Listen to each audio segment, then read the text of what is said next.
yaitu tugas modul 3.1 demonstrasi kontekstual mengenai pengambilan keputusan berdasarkan nilai-nilai kebajikan. Tadi Tria nampak Ibu sibuk tadi menulis apa itu Ibu? Oh iya, ini kebetulan tadi ada siswa kelas 4 SD yang sudah 2 hari nggak mau sekolah. Jadi setelah koordinasi sama guru kelasnya, siswa tersebut ternyata ada masalah di kelas dan itu kita selesaikan dengan orang tua. Oh, pas sekali dengan apa Tria wawancara Tria sekarang, Bu. Oh iya? Iya, Bu. Jadi Bu, Tria ingin menanyakan, Bu, tadi Bu sudah menyebutkan tadi ada kasus di sekolah Ibu, ya, khususnya kelas 4 ya, Bu, ya. Ya. Di sini Tria ingin menanyakan, Bu, bagaimana Ibu dapat mengidentifikasi kayak kasus tadi, Bu, yang merupakan di mana nanti dia termasuk kasus dilema etika atau kasus rujukan moral. Ya, seperti kita berangkat kasus tadi ya Bu Tria ya, itu menyangkut permasalahan etika moral ya, dilema etika moral di mana ada pertentangan antara pemberontakan batin antara si anak tadi dengan gurunya. Artinya apa? Terjadi masalah di kelas, lalu masalah ini tidak diselesaikan dengan bijak, dibawa ke rumah. Ini orang tuanya memandang dari salah satu sisi. Nah, berarti anaknya disalahkan nih. Ibu menyelesaikan masalah tersebut dengan menghadapkan orang tua, siswa, dan guru. Seperti itu. Jadi apa penyebab akar masalahnya? Apa yang pemicu si anak tadi tidak mau bersekolah? Nah, kemudian setelah kita gali, kita investigasi permasalahan tersebut, lalu diberikan rujukan moral supaya apa yang mereka lakukan itu atau si anak lakukan itu salah. Dan ini loh yang benarnya, dan ini konsekuensi yang harus kamu terima akibat dari etika moral yang tidak seharusnya tersebut. Seperti kasus-kasus anak yang dibully temannya ya, mereka melapor kepada orang tuanya menerima dan menyalahkan satu pihak. Jadi penyelesaiannya Ibu menghadapi kasus-kasus demikian, Ibu panggil, bicarakan masalah, bukan kita berikan rujukan moral atau semacam motivasi bahwasanya masalah ini sepele dan tidak perlu berlarut-larut. Jadi kasus dilema etika ini termasuk kasus yang intinya Bu tidak ada yang salah ya Bu ya. Ya, jadinya tidak bisa kita menyalahkan satu pihak ya Bu ya. Jadi harus kita identifikasi dulu masalah tersebut ya Bu ya. Terus Bu, di sini Bu, selama ini kan Ibu sudah berapa tahun Bu menjadi pemimpin atau kepala sekolah Bu? Ibu sudah menjadi kepala sekolah sekitar 4 tahun dengan periodisasi. Ya Bu ya. Maka sudah selama 6 tahun Ibu menjadi seorang pemimpin atau kepala sekolah dalam pengambilan keputusan Ibu. Bagaimana di sini Ibu menjalankan pengambilan keputusan di sekolah Ibu, terutama untuk kasus-kasus yang kayak dilema etika tadi Bu, yang benar sama benar atau sama-sama mengandung nilai kebajikan yang nggak bisa kita teliti gitu Bu, mana yang salahnya, semuanya benar. Bagaimana Ibu menjalankan pengambilan keputusan yang seperti kasus tadi Bu? Iya. Begini Bu Tria, misalkan kalau terjadi kasus-kasus yang demikian itu, Ibu menyelesaikannya mencari dulu akar masalahnya ya. Kemudian kalau seandainya etika moral tadi menentang hukum atau berlawanan dengan hukum, tentu kita harus melibatkan pihak-pihak yang terkait, stakeholder terkait. Misalnya sudah merugikan atau membuat cedera, kerugian bagi salah satu pihak. Nah, itu harus kita libatkan orang-orang terkait seperti ada pihak hukum ya, kemudian ada pihak perlindungan anak, kemudian ada juga nanti dari dinas-dinas terkait seperti dinas sosial. Bagaimana kasus ini dapat terselesaikan dengan baik, salah satu pihak tidak ada yang merasa dirugikan atau yang merasa dimenangkan begitu. Ada prinsip keadilan. Jadinya kita harus bekerja sama ya Bu ya, dengan pihak-pihak yang terkait dengan kasus ini. Melibatkan pihak-pihak terkait dalam menyelesaikan suatu kasus seperti tadi. Terus Bu, kan tadi sudah Ibu mengambil keputusan seperti itu ya Bu. langkah-langkah atau prosedur seperti apa yang biasanya Ibu lakukan selama ini untuk menghadapi kasus tersebut, Bu? Langkah-langkahnya.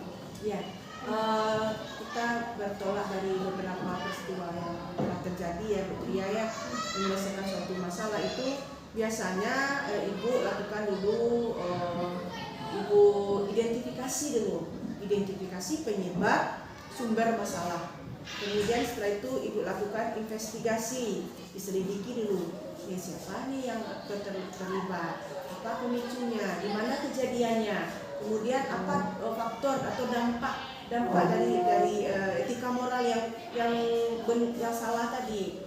Nah, jadi setelah diinvestigasi, kemudian kita diskusikan. Nah, bisa saja nanti Ibu melakukan, atau nanti ya Bu Tria ya bisa lakukan juga dengan studi kasus, ya, studi kasus melibatkan guru, orang tua. Setelah itu baru kita ambil suatu keputusan. Jadi ada tahap-tahapannya atau jenjang-jenjangnya supaya masalah tersebut dapat kita telusuri, supaya menghasilkan suatu keputusan yang bijak, keputusan yang dapat menimbulkan dampak negatif atau dampak positif bagi si pelaku ataupun bagi si korban. Nah, itu kan misalnya ya Bu Tria ya, bagi anak-anak kita di sekolah itu kan biasa terjadi. Iya, biasa. Nah, jadi bagaimana dengan tahapan-tahapan itu kita lalui, keputusan yang kita hasilkan itu dengan bijaksana, menguntungkan dan membuat merasa tenang bagi orang tua mereka.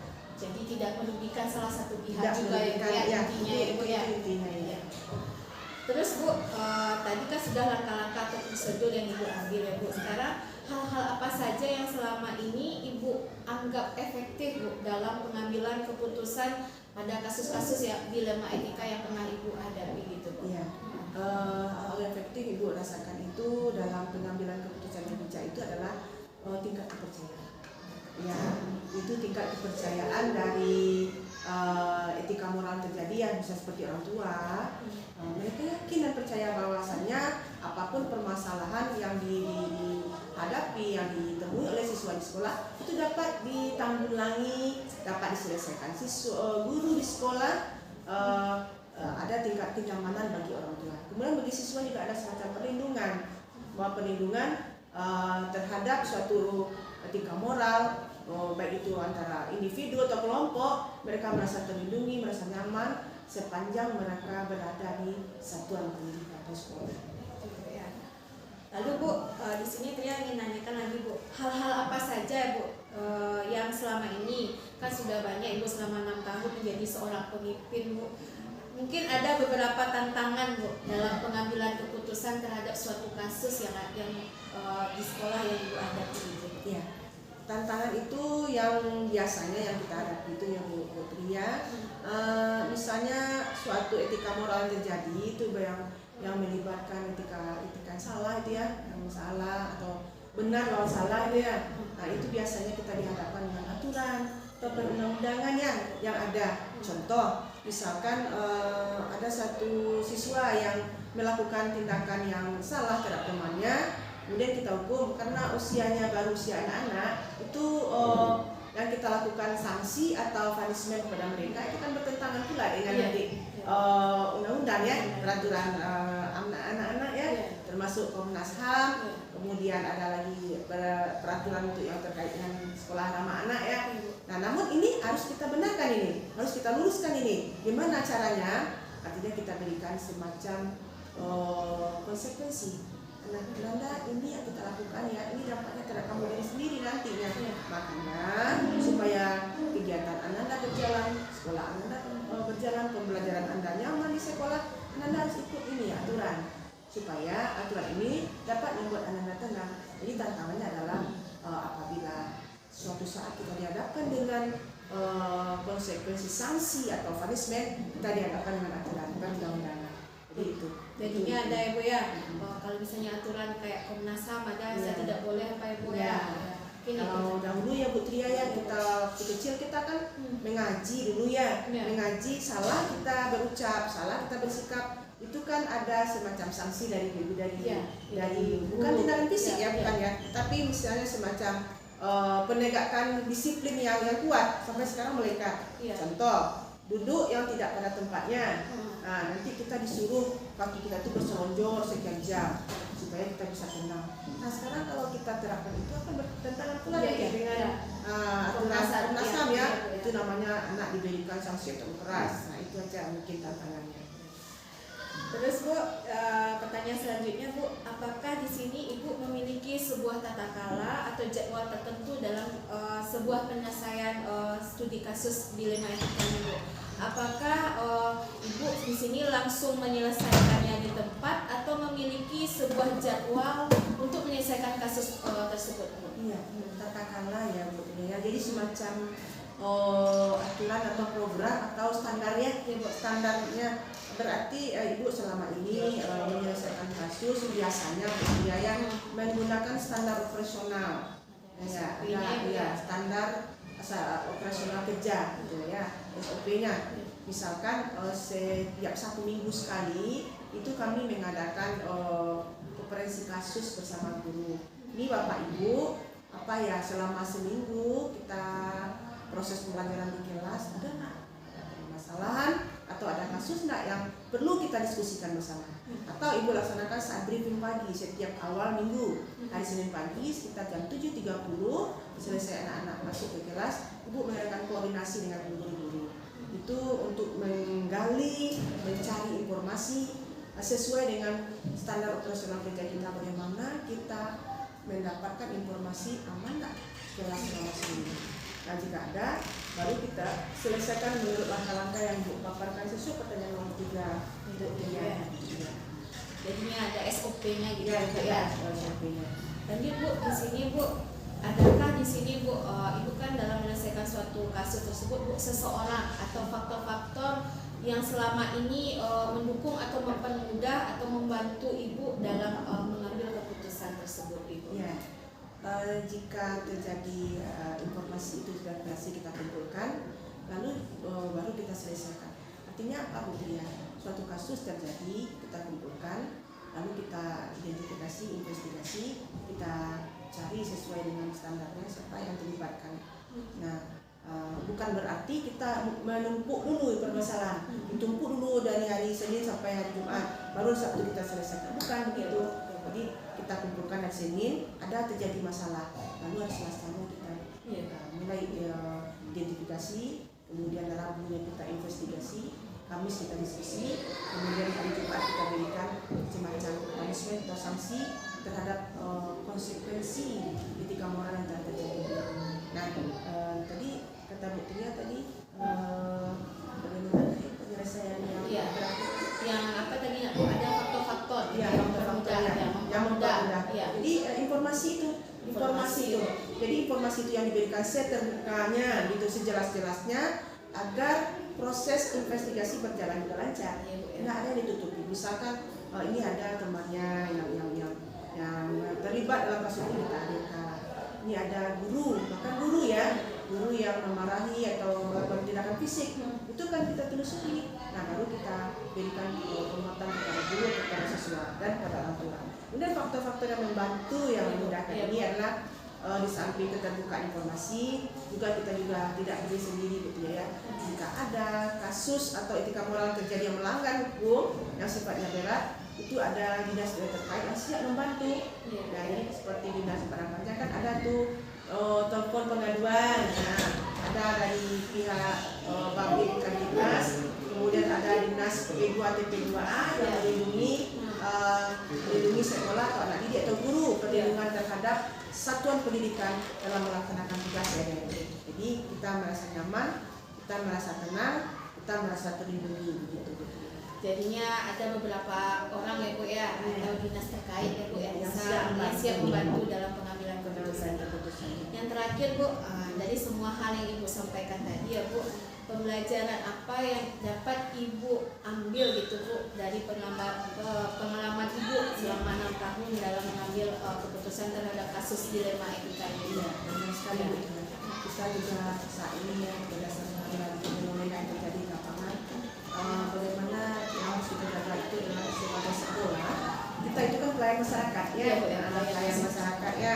Kita adalah yang melindungi, mengampu, mendidik di sekolah ini tentu ada tingkat kepuasan dari masyarakat. Yang terutama ya, mereka percaya menitipkan anaknya di sekolah dari mulai pagi sampai pulang selama proses pembelajaran berlangsung. Kemudian dari guru juga merasa terlindungi dengan adanya pengambilan keputusan yang bijak, yang bertanggung jawab. Guru-guru merasa tenang dan nyaman mengerjakan tugasnya.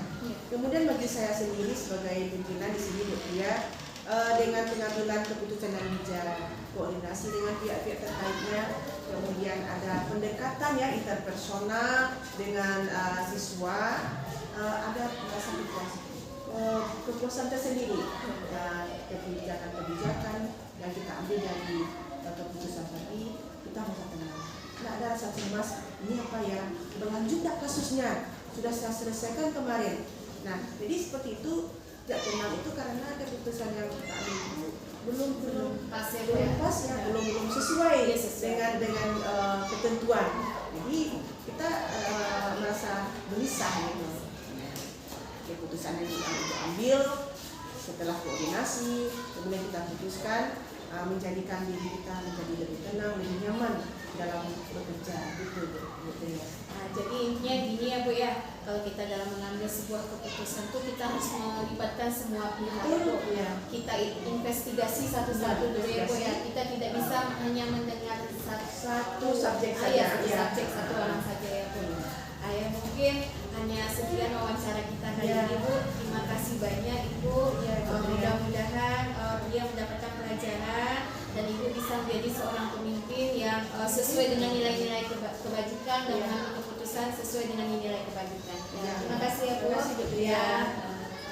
Waalaikumsalam warahmatullahi wabarakatuh.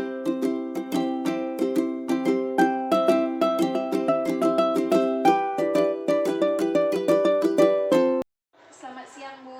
Selamat siang Bu Tria. Mungkin kali ini Tria meminta waktu Ibu bisa Bu? Ya. Kali ini Tria ingin mewawancarai kepala sekolah ini terkait dengan tugas pendidikan guru penggerak Bu, modul 3.1 yaitu tentang pengambilan keputusan berdasarkan nilai-nilai kebajikan Bu. Kan bisa Tria minta waktu Ibu sebentar Ibu? Boleh saya. Sebelum Tria masuk ke inti pertanyaan Ibu, Tria di sini ingin mengetahui Bu, sudah berapa lama Ibu menjadi seorang pemimpin atau kepala sekolah di sekolah ini Bu? Bisa saya ceritakan sedikit Bu Tria. Saya diangkat jadi kepala sekolah itu tahun 2021, tepatnya bulan Juni tahun 2021. Kemudian ditugaskan di SD Negeri 8 Padang Timur ini. Berarti kalau dihitung sampai saat ini itu sudah sekitar 1,5 tahun. Jadi 1,5 tahun ya Bu ya. Nah, jadi ini merupakan sekolah pertama Ibu ya Bu? Iya, saya sejak pertama menjabat sebagai kepala sekolah. Lalu Bu, di sini inti pertanyaan dia gini Bu, mungkin kan selama 1,5 tahun itu Ibu sudah pasti sebelumnya Ibu sudah menjadi guru mungkin sudah menemukan beberapa kasus ya Bu ya. Kasusnya mungkin ada dilema etika atau kasus bujukan moral ya Bu ya. Di sini ingin tanyakan Bu, bagaimana di sini Ibu sekarang yang sebagai pemimpin, apakah pemimpin sekolah atau pemimpin pembelajaran Ibu waktu dulu dapat mengidentifikasi kasus-kasus yang merupakan nanti mananya kasus dilema etika atau kasus bujukan moral. Baik Bu Tria. Untuk kasus yang dilema etika itu adalah sebuah kasus di mana merupakan dua keputusan yang sama-sama benar. Sedangkan kalau untuk bujukan moral itu adalah dua keputusan di mana salah satunya adalah keputusan yang salah. Jadi bisa kita simpulkan kalau untuk dilema etika itu adalah benar dan benar, sedangkan untuk bujukan moral itu adalah benar. Jadinya kalau yang misalnya yang benar atau benar ya Bu ya, tidak ada yang salahnya, itu termasuk kasus dilema ya Bu ya. Ya kalau misalnya pasti ada benar, pasti ada salah, itu termasuk kasus bujukan moral ya Bu. Nah Bu, kan selama ini Ibu sudah mengalami kasus-kasus tersebut ya Bu. Bagaimana Ibu menjalankan pengambilan keputusan di sekolah Ibu, terutama untuk kasus-kasus yang Ibu bilang tadi yang ada dua kepentingan yang sama, yaitu yang benar sama benar atau kasus dilema etika. Bagaimana caranya Ibu mengambil keputusan atau menjalankan pengambilan keputusan di sekolah tersebut? Untuk kasus dilema etika tadi ya, Iya, iya. dalam pengambilan keputusan yang terkait dengan kasus dilema etika itu biasanya kita melakukan identifikasi masalah terlebih dahulu. Kita lihat dari berbagai sudut pandang, misalnya kita kaitkan dengan aturan yang ada di sekolah kita. Kemudian keputusan yang kita ambil itu, di mana keputusan yang kita ambil itu nantinya kita usahakan tidak ada yang merasa dirugikan. Artinya kedua belah pihak nanti akan sama-sama menguntungkan. Oh, jadinya diidentifikasi dulu ya Bu, kasusnya, jadinya nanti akhirnya kasus tersebut tidak merugikan ya Bu ya. Lalu Bu, kan tadi sudah Ibu ambil keputusan Bu, langkah-langkah atau prosedur seperti apa yang biasanya Ibu lakukan untuk menghadapi kasus dilema etika tersebut Bu? Ya, ada beberapa langkah yang bisa kita lakukan dalam pengambilan keputusan itu terkait dengan baik itu dilema etika maupun rujukan legal. Yaitu yang pertama, kita harus mengenali dulu nilai-nilai apa yang terkait dengan nilai ini. Yang kedua, itu kita menentukan siapa saja yang terlibat dalam permasalahan ini. Kemudian yang ketiga, kita menanyakan kepada orang-orang terdekat, kemudian berdiskusi dengan warga sekolah, baru kita kemudian membuat beberapa solusi keputusan. Nah, dari beberapa solusi keputusan itu nantinya akan kita timbang lagi agar tidak ada yang merasa dirugikan tadi, kemudian baru setelah itu kita ambil apa solusi yang terbaik. Jadi ada beberapa tahap ya Bu untuk mengambil suatu keputusan dari suatu kasus dilema itu Bu ya. Terus Bu, di sini Tria ingin menanyakan juga lagi Bu, hal-hal apa saja yang selama ini Ibu anggap efektif dalam pengambilan keputusan tersebut Bu? Hal yang saya anggap efektif dalam pengambilan keputusan terkait dengan dilema etika ini adalah kita selalu melakukan analisis kasus dengan menyesuaikan dengan aturan yang berlaku di sekolah. Jadinya disesuaikan ya Bu ya, dengan peraturan atau SOP kayak SOP gitu ya, sesuai dengan sekolah kita. Lanjut Bu, hal-hal apa saja yang selama ini yang Ibu rasakan menjadi tantangan yang terberat Bu, tantangan dalam pengambilan keputusan terhadap kasus-kasus dilema etika tersebut Bu?